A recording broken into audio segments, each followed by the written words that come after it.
remarks. So what do you do at the end of the meeting? You need to start, your closing remarks 5 minutes before the meeting time is over. So if your meeting is 30 minutes, you need to start 5 minutes earlier, your meeting end time. Or if it's an hour at 55 minutes, you need to start your closing remarks to make sure that you are able to have the last minute item things to talk about before you close the meeting out.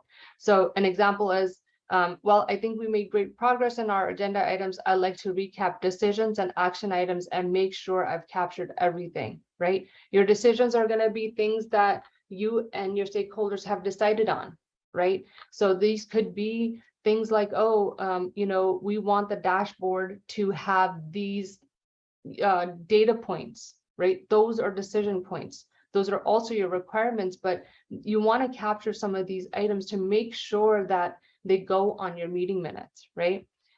You may have action items. Or an example of an action item is like, Jane, I'll send you the ABC requirements for review and feedback. What does your ETA look like to finalize those requirements? Action items are anything that you need from somebody else, or somebody else needs to give to another team member, right?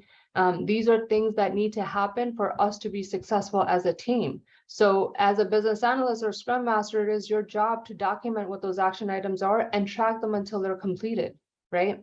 Another example is, Jim, share the project plan for, XYZ project and understand the dependencies by close of business today, right? Or, as a business analyst or Scrum Master, you need to send everyone meeting notes along with updated supporting documentation by close of business today. So that's, another example of an action item. And then you need to send out your meeting minutes within 24 hours of the meeting, right?